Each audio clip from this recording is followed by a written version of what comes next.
Ya, tidak cukup kita hanya belajar yang wajib. Yang wajib itu nopo Pak?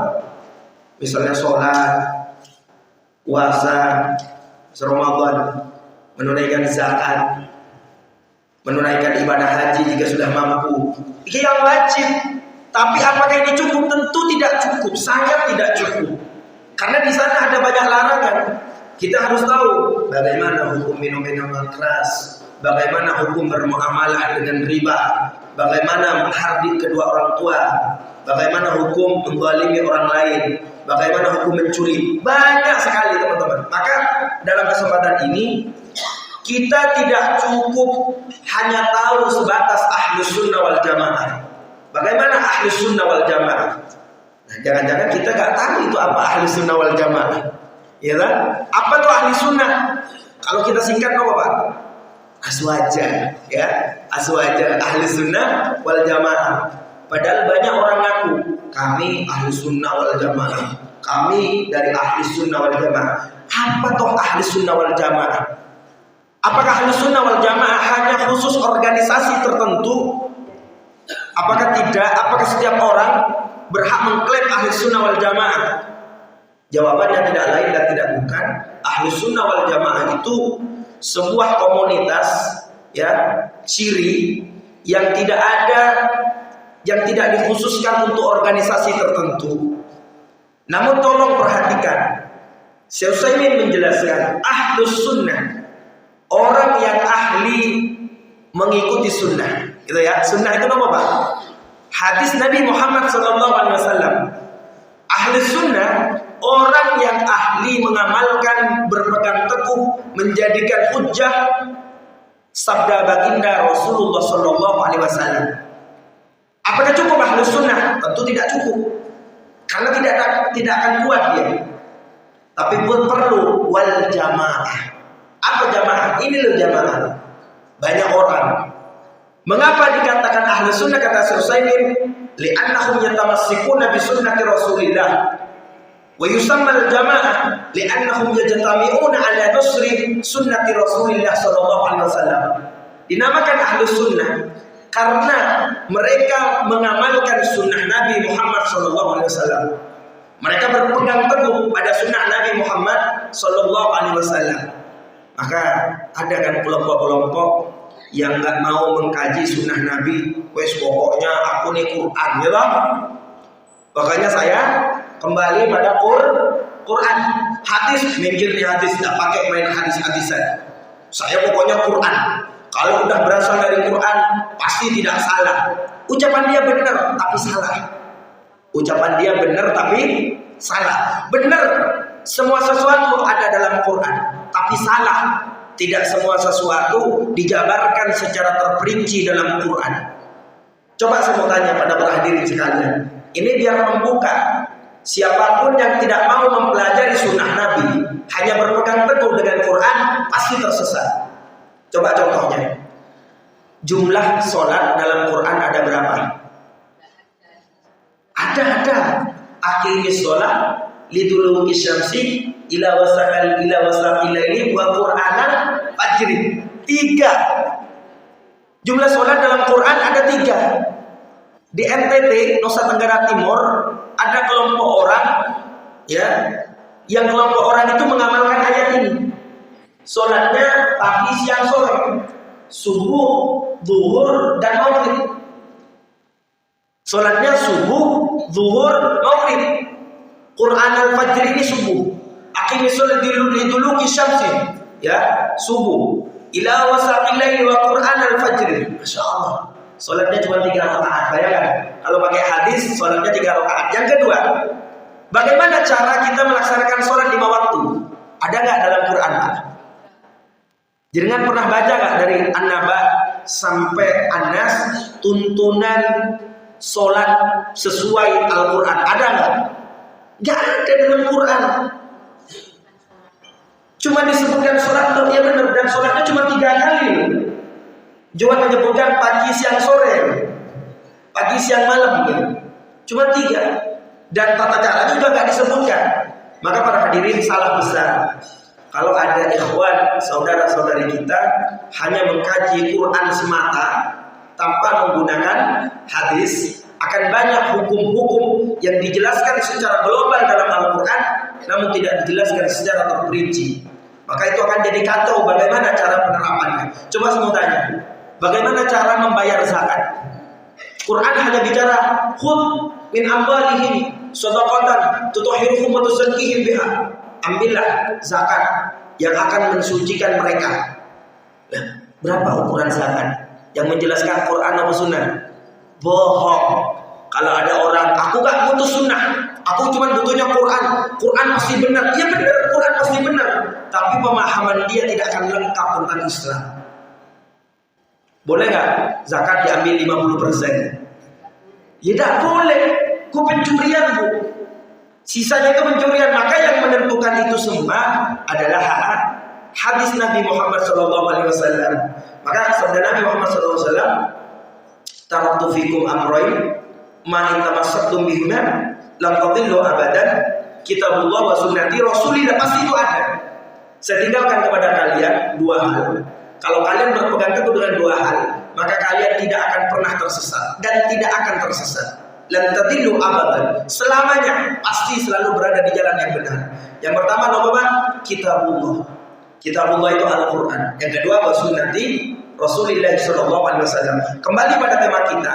Jadi kita mempelajari tentang keburukan, seperti kata syair, alimtu syarra la li syarrin bal ay, ya, ayyunajjini minhu.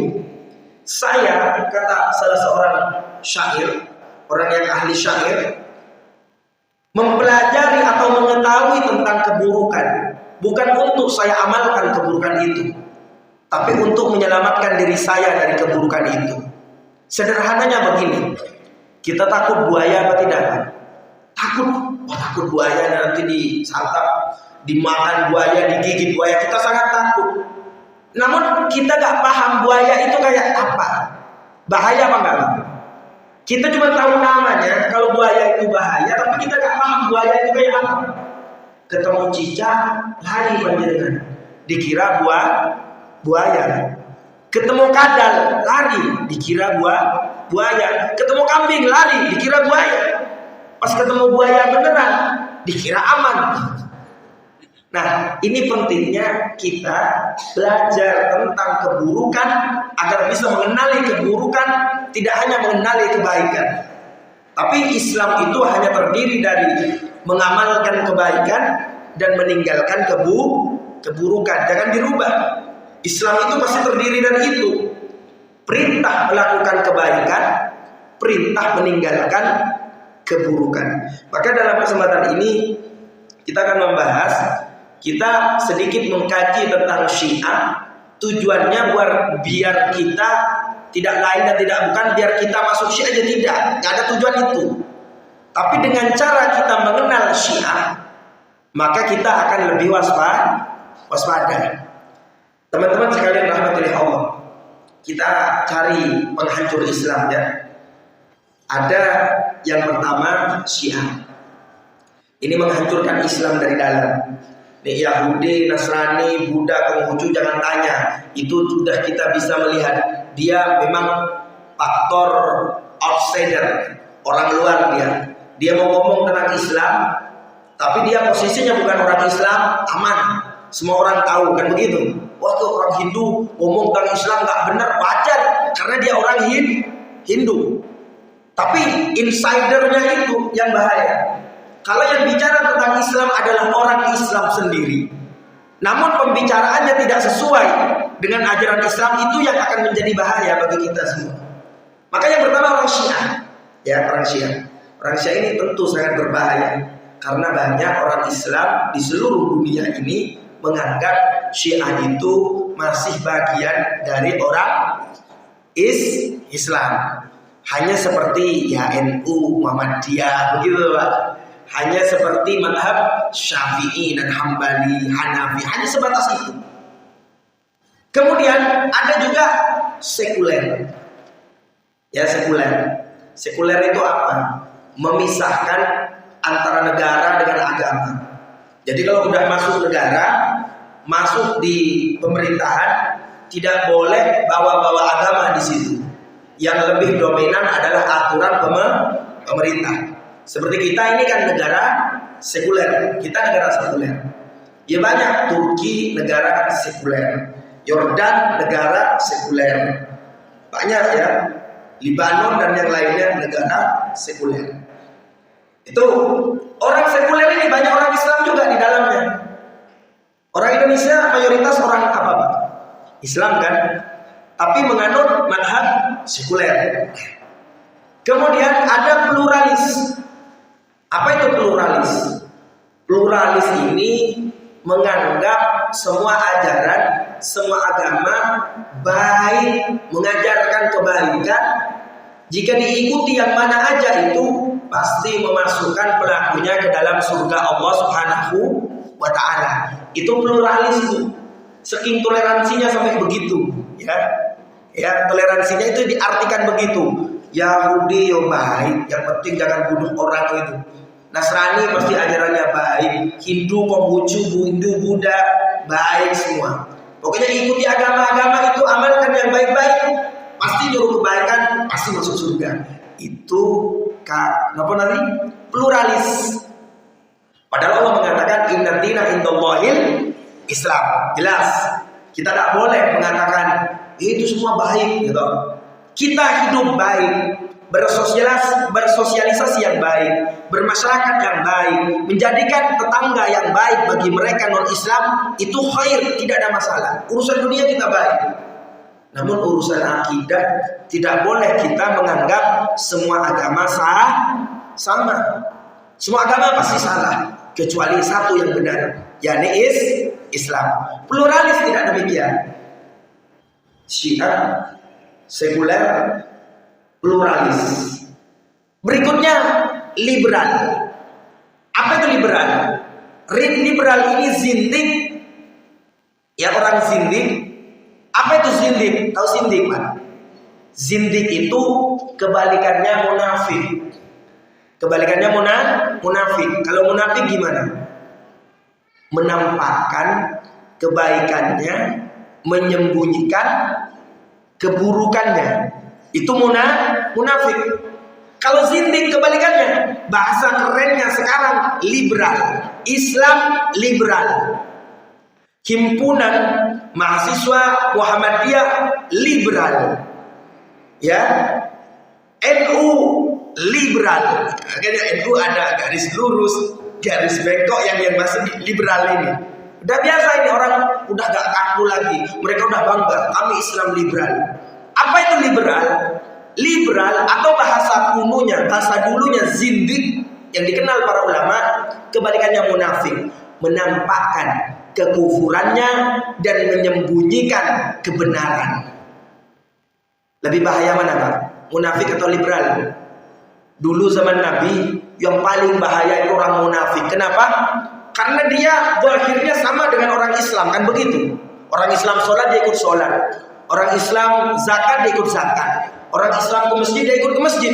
Paling bahaya munafik pada zaman Nabi. Namun zaman kita sekarang ada yang lebih bahaya Pak. Siapa mereka? Liberal atau orang zindik. Kenapa? Tugas dia, ya, tugas dia tidak lain dan tidak bukan menampakkan kebatilan, kekufuran, kefasikan dan menyembunyikan kebenaran. Itu liberal. Yang keempat, yang kelima, yang terakhir, komunis. Jelas komunis kita gak akan bahas. Ya, udah jelas itu. Hadirin rahmatillah Allah. Dari 5 yang merusak Islam, mulai dari Syiah, liberal, sekuler, pluralis, dan apa? Komunis, yang paling susah kita bantah, yang paling sulit kita luruskan, satu ajaran. Apa itu? Syiah. Mengapa saya katakan begitu?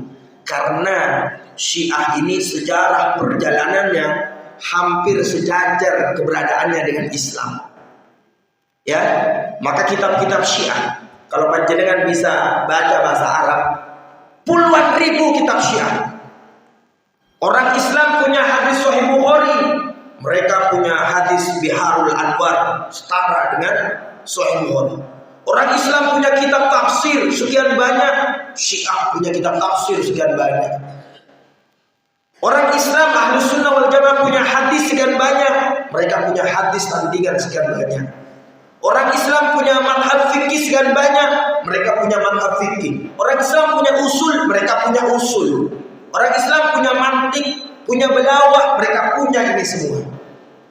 Maka satu-satunya ajaran sesat yang kitabnya saling balap dengan kitab kita Ahlus Sunnah wal Jamaah sampai saat ini, dan paling susah dibantah, ya, paling susah karena saking banyaknya kitab-kitab mereka, ini ajarannya Syiah. Maka jangan anggap sepele. Kita bantah liberal. Kitabnya paling segini Pak, liberal itu hanya perang pemikiran saja segini. Kita mau membantah Ahmadiyah. Ahmadiyah itu gampang. Ulam Mirza Ahmad sang nabi palsu ini kitabnya cuma segini, Bu. Gak ada kitab lain. Kita mau bantah pluralis tipis kitabnya. Mau bantah sekuler tipis, tapi Syiah puluhan ribu kitab. Terakhir saya membandingkan kitab Ahlus Sunnah wal Jamaah yang masuk di Maktabah Syamilah. Itu ada sebuah aplikasi menyimpan kitab-kitab. Itu ada, saya punya 43.000 kitab. Dari tafsir, hadis, usul dan sebagainya. Syiah sudah mencapai 39.000 kitab. Maka hadirnya rahmatullah Allah. Jadi cara membungkam Syiah tidak ada cara lain kecuali dari kitab-kitab mereka lah kita bisa membungkam mereka. Itu aja. Karena mereka ada satu ajaran, ada satu akidah yang harus diamalkan, yakni akidah takiyah. Apa takiyah? Harus munafik jadi orang. Kata-kata Syiah, kalau nggak munafik itu nggak afdal. Munafik dulu, harus jadi orang, harus munafik. Baru nanti kalau udah kuat, pendukungnya sudah banyak, tidak munafik tidak mengapa. Namun ketika masih lemah harus munafik orang itu. Akidah takiyah itu menyembunyikan identitas aslinya. Dia sebagai seorang sebagai seorang Syiah. Namun ketika dia sudah kuat, tidak mengapa dia berada di tengah-tengah masyarakat dan terang-terangan mengatakan dia Syiah. Hadirin rahmatillah Allah Subhanahu wa taala. Kemudian dari semua kelompok yang saya sebutkan tadi, sekuler, liberal, pluralis dan sebagainya, yang saat ini paling banyak pengikutnya dari semua musuh-musuh Islam di Indonesia dan di seluruh dunia ini adalah orang Syiah. Sekuler, liberal, pluralis, mereka tidak lain dan tidak bukan hanya main cantik di kampus-kampus pemerintah. Itu aja. Hanya di kampus mereka. Namun kalau Syiah ini sudah banyak negara-negara yang sudah menjadi negara Syiah. Kita contohkan misalnya Irak. Kita pernah mendengar negara Irak. Bagaimana Irak diserang oleh Amerika Serikat, ya lah? Diserang oleh Amerika Serikat, Iran diam dan senang Iran. Alhamdulillah, Irak diserang oleh Amerika. Kalahlah Saddam Hussein pada saat itu kalah karena dikeroyok 30-an negara di dunia di bawah pimpinan Amerika Serikat. Dikeroyok, dikatakan punya bom pemusnah massal. Padahal karena Irak bersama Libya sepakat ingin meninggalkan dolar dan pindah pada emas dan dirham. Kalau dua negara ini dibiarkan begitu saja sampai ngajak negara-negara lain untuk kembali transaksinya dengan menggunakan emas dan dirham, dolar jadi hancur, Pak. Amerika gak bisa menguasai dunia, Amerika gak bisa kontrol dunia. Maka Irak dan Libya harus dilengsarkan penguasanya. Memakan korban berapapun biayanya, berapapun korbannya, tidak ada masalah bagi Amerika dan sekutunya.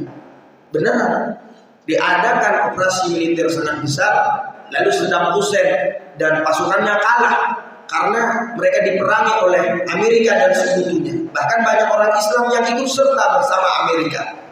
Dikira dengan Saddam Hussein lengser, maka Irak akan menjadi lebih baik. Faktanya apa, Pak? Ternyata sampai saat ini Irak tidak pernah menjadi negara yang stabil. Kawasan-kawasan Irak dikuasai oleh milisi-milisi bersenjata. Bahkan saat ini Iran yang asalnya Sunni mencapai 80%, Syiah hanya 15%. 5% dibagi oleh agama-agama yang lain termasuk Nasrani, Baha'i dan yang lainnya. 5% Iran. Sekarang berbalik arah. Syiah sudah mencapai 85%, Ahli Sunnah hanya sekitar 7-8%, sisanya agama-agama yang lain. Setelah Amerika serang, Amerika serahkan kepemilikan Irak itu pada orang-orang Syiah. Maka jangan pernah kita percaya Syiah Iran akan perang lawan Palestina. Bohong itu, Pak. Itu bohong. Tidak akan pernah terjadi sampai kapanpun. Syiah dan Amerika itu sepakat. Ahlus Sunnah wal Jamaah kita semua harus menjadi kaki tangan mereka. Kalau tidak mau, harus ditumpas. Para hadirin rahmatullahi Allah, Irak jatuh ke Syiah, Suriah sekarang jatuh ke Syiah Bashar al-Assad, Lebanon jatuh ke Syiah di bawah kendali Hizbullah. Hizbullah itu milisi, paramiliter, bukan tentara asli Lebanon. Dia cuman ya kalau di sini pemuda Pancasila, Banser, Kokak, hanya sebatas seperti itu. Namun ketahuilah, Hizbullah ternyata mempunyai senjata militer kelas berat yang senjatanya lebih besar dan lebih banyak ketimbang angkatan tentara nasional Lebanon. Bahaya apa enggak? Pemuda Pancasila punya kekuatan militer melebihi TNI misalnya. Apakah ketar-ketir nanti TNI-nya? Banser punya persenjataan melebihi TNI. Bahaya apa enggak TNI-nya? Bahaya. Lihat di Lebanon itu, Lebanon jatuh ke Syiah. Tadi Irak, Suriah, Lebanon jatuh ke Syiah. Membuka lagi proksi baru Iran. Ya, setelah revolusi 1979. Itu Iran revolusi, ya. Jadi dia menggulingkan rezim Reza Pahlavi, lalu diganti menjadi rezim Syiah. Ahli Sunnah ditindas, dibantai, diusir. Sampai sekarang hampir 100% menjadi negara pendukung Syiah paling besar di dunia, yakni Iran. Tidak cukup Suriah dan Lebanon jatuh, meluaskan. Apa perluasannya lagi Iran? Kata Iran, iki Yaman dikuasai Syiah Zaidiyah. Syiah Zaidiyah ini berafiliasi dengan Ahli Sunnah sangat dekat, karena dia berbeda dengan kami. Itu kata Syekh Iran. Maka saya harus membuka cabang front Yaman, sehingga dibentuklah sebuah milisi di situ namanya Syiah Houthi. Lalu kemudian Syiah Houthi disuplai senjata, dilatih pasukannya, jumlahnya mereka sangat banyak, sampai bisa mengalahkan pemerintah sah dan pasukannya. Pemerintah sahnya malah ngungsi ke Saudi karena kalah sama orang Syiah. Yaman, ibu kota Yaman dan kawasan yang sangat luas di Yaman jatuh ke Houthi. Hadirin rahmatullahi Allah Subhanahu wa taala. Bahkan di Saudi Arabia bagian timur itu banyak udah komunitas Syiah asli warga Saudi, jumlahnya 500 sampai 600 ribu orang. Ya. Di negara kita apakah ada Syiah? Banyak Syiah di sini. Di India banyak Syiah, di Afghanistan juga banyak Syiah, di Pakistan juga banyak Syiah. Di Mesir banyak Syiah. Sekarang Syiah itu udah di mana-mana, hadirin rahmatullahi Allah.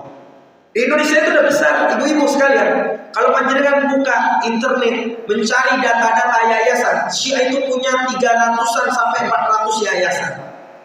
Satu yayasan Ijabi, ya, satu yayasan Ijabi yang didaftarkan itu sekitar mereka ngakunya hanya sekitar 200 ribu orang anggota Ikatan Ahlul Bait Indonesia, pimpinan Jalaluddin Rahmat di Bandung.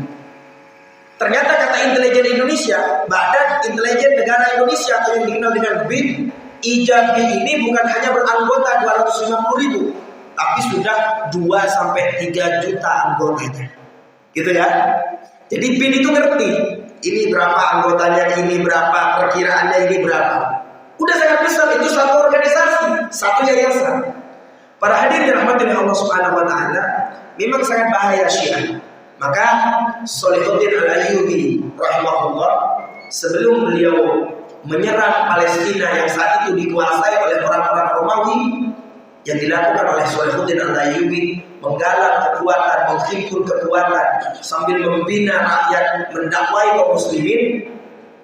Beliau setelah menyelesaikan urusan Suriah, beliau lanjut ke Mesir untuk menyerang Syiah Fatimiyah Ubaidiyah. Saya ulangi, Shalihuddin sebelum beliau dan pasukannya membebaskan Palestina dari jajahan orang Romawi, orang Nasrani pada saat itu, Shalihuddin menyerang Mesir yang pada saat itu Mesir dikuasai oleh orang Syiah Fatimiyah Ubaidiyah. Kenapa? Karena kalau Syiah Fatimiyah dibiarkan, percuma umat Islam menyerang Palestina. Syiah ini yang akan membuka jalan bagi pasukan Romawi baik darat maupun laut. Maka perlu diserang terlebih dahulu Syiah. Dan kita sangat-sangat kaget di akhir-akhir zaman ini, kok ada orang-orang pejuang-pejuang yang mengatasnamakan kami ingin membebaskan Palestina, tapi banyak di antara mereka mengandalkan bantuan persenjataan dan pelatihan militer pada orang-orang Syiah. Ini sangat tidak dibenarkan. Ini sangat tidak dibenarkan. Artinya begini, kalaupun Palestina misalnya seandainya bebas dari Yahudi, namun dikuasai Syiah, apa artinya juga? Sama Pak. Palestina lari dari mulut singa, pindah ke mulut buaya, sama saja itu. Maka dalam membebaskan Palestina, jangan mengikut sertakan orang-orang Syiah. Mengapa? Karena dari dulu Syiah sudah mempunyai riwayat catatan kelam. Setiap Syiah diikut sertakan, ada Syiah di situ, pasti Syiah membuka front Syiah dan milisinya di situ. Ketika ada Syiah, komunitas Syiah, dan dibentuklah milisi Syiah, susah sebuah negara untuk mengalahkan milisi ini. Hadirin rahmati Allah Subhanahu wa taala, itu adalah Syiah. Maka untuk kita bisa mengenal Syiah, di Iran itu setelah Ayatullah Khomeini berkuasa di Iran, setelah revolusi tahun 1979, dia mengumpulkan para cendekiawan Syiah, dikumpulkan untuk berdiskusi, bermusyawarah, mencari jalan tengah. Ya, mencari jalan tengah agar bisa hidup damai dengan ahli sunnah wal jamaah. Ternyata 3 hari itu tidak menghasilkan apa-apa. Yang dihasilkan apa? Antara Syiah dan ahli sunnah itu beda. Itu disuruh oleh Ali Khomeini, bicaranya, carilah persamaannya, kita tinggalkan perbedaannya. Tetap itu beda, persamaannya tetap ada, tapi perbedaannya sangat mencolok dan sangat banyak. Yang paling mudah saja begini, satu majelis, sini Syiah, sini ahli sunnah. Kita nyebutin sahabat Abu Bakar yang kata ahli sunnah radhiyallahu anhu, semoga Allah meridainya. Kata Syiah gimana? Laknatullahu alaihi, semoga Allah melaknatnya. Bisa nggak bersatu? Nggak bisa, gagal. Hadirin rahmatullahi Allah Subhanahu wa taala. Maka misalnya kita mau cari apa toh perbedaan antara ahli sunnah wal jamaah dan Syiah? Banyak. Di antaranya yang paling vital, Syiah mempunyai rukun iman yang berbeda dengan rukun iman kita. Kalau rukun iman kita jelas, antu'mina billah wa malaikatihi wa kutubihi wa rusulihi wa bil yaumil akhir wa bil qadari khairihi wa syarrihi. Itu rukun iman yang benar. Rukun iman Syiah itu, ya, rukun iman Syiah sama juga 6. Tapi isinya begini. Yang pertama, usuluddin khamsatun. Ya, asas agama atau keimanan, rukun iman itu ada 5. Nah, kalau kita ada 6, dia ada 5. Apa saja rukun imannya? At-tauhid. Yang pertama tauhid. Wal adl, yang kedua keadilan. Kenapa kok ada keadilan? Tidak akan pernah ada keadilan di muka bumi ini karena kebanyakan orang di muka bumi ini curang dan zalim. Siapa yang memulai kecurangan yang zalim? Dimulai dari malaikat Jibril yang memberikan wahyu pada Nabi Muhammad, memberikan Quran pada Nabi Muhammad. Yang benar siapa? Ali. Harusnya Ali yang mendapatkan wahyu. Yang kedua, Qadha nikmat itu diprakarsai oleh dua setan Arab. Siapa yang dimaksud? Abu Bakar dan Umar. Karena keduanya dianggap merampas kehilafahan Islamiyah, merampas kedudukan Ali. Harusnya Ali yang menjadi seorang khalifah, namun dirampas oleh Abu Bakar dan Umar. Itu keadilan, rukun iman yang kedua. Yang ketiga, wan nubuwah, dan kenabian. Mereka mengakui meskipun malaikat Jibril salah, kita semua harus mengakui, tetap mengakui Nabi Muhammad seorang nabi. Wal imamah, dan imamah, kepemimpinan. Bagi orang Syiah tidak dikatakan orang beriman jika tidak beriman pada 12 imam mereka. Siapa 12 imam ini? Ini harus keturunan Ali. Keturunan Ali ada dua, ada Hasan dan Husain. Di antara keturunan Hasan dan Husain, harus keturunan Husain yang diakui sebagai imam. Karena Husain istrinya banyak, bukan hanya satu, harus berasal dari istri yang Persia. Ini kok pemilihan imam kok harus begitu loh Bang. Ya, sesama keturunan Ali aja dipilih-pilih. Nggak mau saya keturunan Hasan, keturunan Husain. Husain ini istrinya banyak, ini cari istri yang dari Persia. 12 imam, 12 turun. Maka itu adalah imam kami. Siapa yang tidak mempercayai imam, mulai dari Ali, Hasan, Husain, dan seterusnya sampai Muhammad bin Hasan al-Askari, imam Syiah yang ke-12, siapa yang tidak mengakui dia imam, yang tidak menjadikan mereka imam, itu belum dikatakan orang beriman. Itu kata Syiah. Padahal imam yang ke-11 itu namanya Hasan al-Askari. Istrinya itu mandul, Pak. Istri Hasan al-Askari, imam Syiah yang ke-11 itu mandul. Sampai meninggal gak punya anak. Lalu orang Syiah pusing. Wah, gimana ya? Kita terlanjur mengklaim ratusan tahun imam-imam kita. Katanya imam kita dari jalur yang ini 12 imam. Sampai imam yang ke-11 mandul nih imam. Istrinya ini mandul. Lalu mereka ngarang lagi. Gimana caranya menyampaikan ke umat, khususnya pengikut Syiah. Kalau begini ketok, kalau kita bohong, ya udah gini aja. Imam yang ke-12 itu sebenarnya sudah dilahirkan oleh istrinya Hasan Askari. Namanya dinamakan Muhammad. Tapi hamilnya dirahasiakan, tidak ada orang tahu. Kemudian ketika lahir, itu anak yang bernama Muhammad masih kecil ini, dia membawa mushaf Fatimah. Ini anak baru lahir, udah langsung bisa jalan, Bu. Tidak cukup bisa jalan, membawa mushaf Fatimah. Ya, membawa mushaf Fatimah. Anak baru lahir, langsung bisa jalan, ambil mushaf Fatimah. Mushaf Fatimah itu Quran versi asli orang Syiah, karena menurut mereka. Lalu dibawa masuk ke Sirdab. Sirdab itu satu kawasan di Irak seperti gua, dari dulu sampai sekarang masuk di dalam.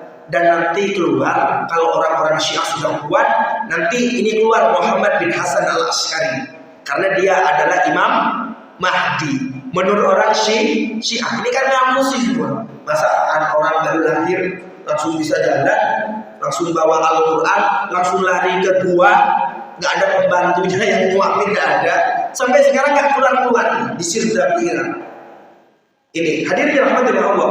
Tadi salah satu rukun iman mereka adalah al-imamah, percaya atau mengimani adanya kepemimpinan. Kemudian wal ma'ad, dan percaya adanya kiamat. Jadi hadirin rahmatullah Allah, mereka orang Syiah ini mempunyai rukun iman yang berbeda pada kita. Termasuk dia tidak memasukkan rukun iman pada malaikat, iman pada kitab, ya. Iman pada malaikat, iman pada kitab tidak masuk di sini. Iman pada takdir tidak masuk. Ada 3 rukun iman yang tidak diakui oleh Syiah. Iman pada malaikat, iman pada kitab, dan iman pada takdir. Mereka tidak mengakui ini. Jadi rukun imannya sudah berbeda, Pak. Jadi pasnya Syiah ini jangan berkata kami Muslim. Lebih baiknya kami agama Syiah. Udah bisa, udah cukup untuk mendirikan agama sendiri, begitu Pak. Lebih pas kan? Bukan orang Islam, ya bukan orang Islam, tapi dirikan agama. Kenapa? Rukun imannya berbeda. Kemudian, bagaimana dengan rukun Islam mereka? Rukun Islam menurut kita itu ada berapa, Pak? Ada 5. Rukun Islam Syiah ada 5 juga. Perhatikan ya rukun Islam Syiah. Pertama, sholat, puasa, zakat, haji. Kalau kita yang terakhir apa, Pak? Syahadat. Syahadat ada, tapi di sini langsung al-wilayatu, daerah wilayah kekuasaan imam. Gitu loh. Itu rukun Islam mereka. Rukun Islamnya berbeda, rukun imannya berbeda. Bagaimana dengan cara ibadahnya? Jangan tanya. Ibadahnya lagi-lagi sangat berbeda dengan kita. Adatnya beda sama kita, iqomahnya beda sama kita, sholatnya beda sama kita, yang lain beda sama kita. Beda lah semua. Contoh misalnya adzan. Panjenengan kalau sering keliling ke negara Timur Tengah yang Syiah ini, adzannya begini. Bukan asyhadu an la ilaha illallah asyhadu anna muhammadar hayya 'alas shalah hayya 'alas shalah begitu. Setelah hayya 'alas shalah hayya 'alal falah itu ada asyhadu anna aliyan waliyullah. Saya bersaksi sesungguhnya Ali waliullah. Ada gitu tambahin begitu.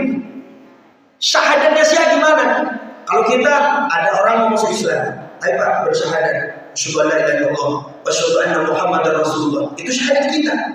Namun syahadat orang Syiah beda. Asyhadu an la ilaha illallah wa asyhadu anna muhammadar rasulullah. Harus ada kalimat ketiga. Apa kalimat ketiga? Wa asyhadu anna Abu Bakr wa Umar huma finnar. Dan saya bersaksi sesungguhnya Abu Bakar dan Umar keduanya dalam neraka. Itu baru disebut orang Islam versi Syiah. Sebelum saya tutup, hadirin dirahmati Allah, ini sangat penting saya sampaikan.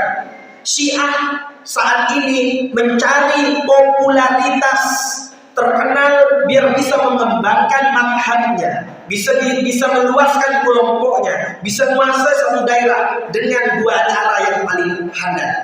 Apa 2 cara itu? Dengan 2 cara itu Syiah mendapatkan popularitas yang tinggi. Yang pertama, Syiah dari dulu mengklaim mencintai ahli bait. Ini dari dulu dan kita udah paham ini.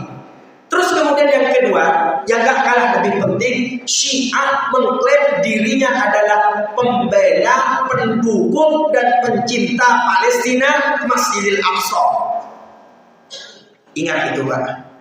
Jadi Syiah sekarang punya gaya baru, popularitas baru. Selain mencintai ahli bait, sekarang ada lagi Syiah membangun popularitasnya agar bisa lebih dikenal orang Islam, lebih diterima oleh orang Islam, lebih mudah meluaskan kekuasaannya, lebih mudah membentuk milisi-milisinya. Itu dengan cara Syiah pura-pura mencintai Palestina, Masjidil Aqsa, Al-Quds, pura-pura begitu, dan pura-pura musuh besar bebuyutan orang-orang Yahudi. Sehingga dengan begitu banyak sekali umat Islam di dunia yang asalnya keras dengan Syiah, mereka mulai melunak. Oh, ternyata Syiah itu pembela Masjidil Aqsa. Tidak seperti yang kita bayangkan. Bohong. Sejarah membuktikan orang Islam dibantai dari setiap generasi. Ya, yang kita tidak bicarakan karena waktunya sudah habis. Tapi ingat, di mana Syiah kuat, maka di situ dia melakukan pembantaian. Amerika Serikat, Rusia, Cina, tidak ada di antara negara adidaya ini yang berani menodai Ka'bah, Baitullah, Masjidil Haram. Siapa yang berani menodai Ka'bah? Abu Thahir, seorang pemimpin Syiah Qaramithah dari Bahrain. Mereka yang berani membunuh 400.000 jamaah haji, membuang jasadnya di sumur Zamzam, menggunting dan menghancurkan kain kiswah Ka'bah, mencopot pintu Ka'bah dan menghancurkan Hajar Aswad menjadi 7 keping.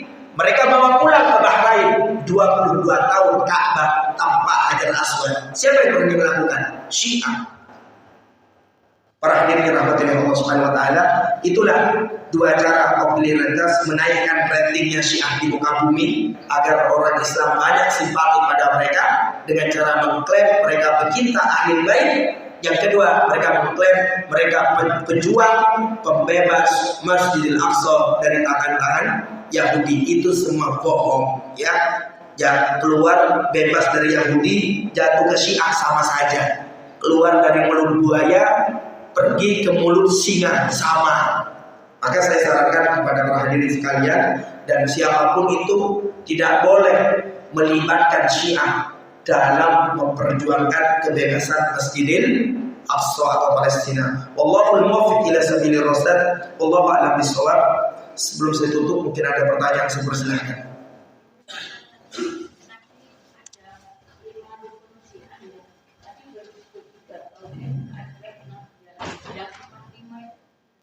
Gimana? Rukun iman apa rukun Islam? Rukun iman Syiah itu ada 5. Yang pertama tauhid, yang kedua keadilan, yang ketiga kenabian, yang keempat imamah, kepemimpinan imam yang 12 orang, dan yang terakhir adalah hari kiamat. Enggak, dia mengakui hari kiamat. Itu rukun iman mereka. Yang tidak diakui iman pada malaikat, iman pada kitab, dan iman pada qada dan qadar. Itu mereka tidak mengakui. Ada pertanyaan Pak? Yang lain? Cukup ya? Nah, kita sebelum saya akhiri, kita lebih hati-hati sebagaimana hadis yang ada awal kita bahas. Kita mempelajari aliran sesat untuk menjauhkan diri kita dan keluarga dari aliran bahaya ini. Kita mengenal keburukan bukan untuk melakukan keburukan, untuk melindungi kita dan keluarga dari keburukan. Itu aja konsep kita. Wallahul muwaffiq ila sabilir rasyad. Kita tutup dengan doa kafaratul majlis. Subhanallah wa bihamdika asyhadu an la ilaha illa anta astaghfiruka wa atubu ilaik wa afu minkum. Assalamualaikum warahmatullahi wabarakatuh. Waalaikumsalam. Cukup waktu kepada Ustaz Abdul Lisensi yang telah memberikan tausiah pada pagi hari tentang Syiah yang mana insyaallah berkeliaran di lingkungan kita. Kalau dia kuat, kita dilindas. Nah itulah karena apa? Karena sepengetahuan kita semuanya Syiah adalah Islam. Baiklah, sebelum menginjak session ketiga bersama Ustaz Dr. Muhammad Ridho MSI, perlu kami sampaikan besok Ahad adalah pekan yang keberapa? Kelima, insyaallah kita nanti akan usahakan Ustaz yang lain, yang mana insyaallah nanti pekan pertama Syarah Surgi, yang kedua kita ikhtiarkan mungkin apakah Ustaz Afiat Tanjung atau yang lain. Nanti insyaallah kita upayakan komunikasi dengan beliau-beliau. Yang jelas pada hari Ahad adalah sudah banyak kegiatan pengajian.